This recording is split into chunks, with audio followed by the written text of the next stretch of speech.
오늘 함께 묵상할 제목은요, 담대한 믿음과 겸손, 제자가 단련할 성품입니다. 예수님이 곁에 계실 때의 제자들 모습, 그리고 상황을 대처하는 것하고 안 계실 때에 변화하는 그 다른 모습이 너무 확실한 걸 볼 수 있습니다.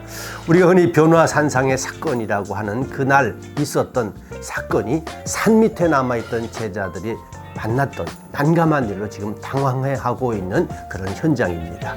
한 귀신 들린 외아들을 데리고 온 아버지가 남아있던 제자들에게 부탁했지만 전혀 고치지 못하고 우왕좌왕 당황하고 있었습니다. 그때 마침 산을 내려오신 예수님께 그 아버지가 고쳐주시기를 청합니다. 예수님께서는 즉시 그 귀신을 꾸짖으시고 내어 쫓아 온전하게 고쳐서 돌려주신 것을 말씀합니다.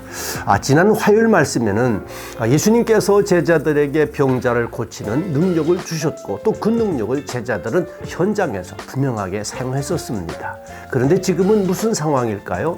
능력은 예수님께서 주신 것입니다. 제자들 자신의 능력이 아니었음을 확실하게 새겨주고 계시는 겁니다. 그저 자동적인 것이 아니라 예수님을 신뢰하는 믿음으로 제자들이 사용해야 했던 것입니다. 그럼에도 불구하고 제자들의 믿음은 여전히 작고 연약한 모습들이었습니다. 계속해서 우리 모두는 훈련을 통하여 단련되어 가고 또 성장해야 간다는 사실을 말씀으로 보여주고 있습니다. 이러한 사건 이후에도 계속되는 제자들의 모습은 정말 부끄럽기 짝이 없는 모습들이었습니다. 12제자들이 서로 누가 더 잘났느냐 하는 일로 말다툼이 일어난 것입니다. 이때 당시의 상황 또 제자들의 속에 있었던 마음 보시고서 예수님은 교훈과 훈련의 좋은 기회로 또 활용하시지요. 9장 48절입니다. 누가복음 그들에게 이르시되 누구든지 내 이름으로 이런 어린 아이를 영접하면 곧 나를 영접하며 또 누구든지 나를 영접하면 곧 나를 보내신 이를 영접함이라. 너희 모든 사람 중에 가장 작은 그가 큰 자니라. 여러분, 당시 어린 아이는 어른들에게는 무시당하는 대표적인 대상이었습니다.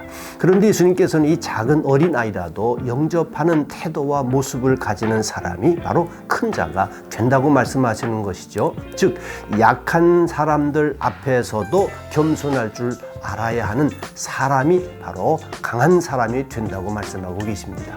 그리고 너희 중에 가장 겸손할 줄 아는 성품을 가지게 되는 자가 사실은 큰 자가 될 수 있다라고 말씀하십니다. 그리고 하나를 덧붙여서 말씀하시기를 다른 사람을 품을 줄 알게 되어야 겸손하게 된다고 말씀하십니다. 열등감에 사로잡힌 사람들이 다른 사람을 마음에 품을 수 없습니다. 그렇다면 겸손할 수 없는 것은 당연한 일이죠. 함께 오늘도 기도하겠습니다. 예수님께서는 나 같은 죄인을 사랑하셔서 날 대신하여 날 위하여 십자가 위에서 죽으셨고 또 나를 구원해 주심을 진심으로 감사드립니다. 십자가 예수님을 바라보며 겸손과 온유함을 새롭게 깨닫게 해주시니 감사합니다. 주변 많은 사람들을 주님의 마음으로 품어 하나 되게 하여 주시옵기를 예수님의 이름으로 간절히 기도하옵나이다. 아멘. 오늘 묵상할 주제가요, 저는 그렇습니다.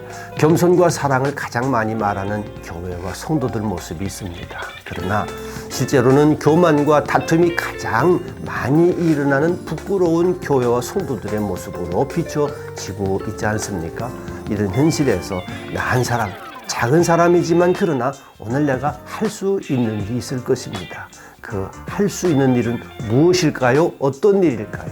함께 묵상하는 귀한 날 되시기를 바랍니다. 축복합니다. 감사합니다.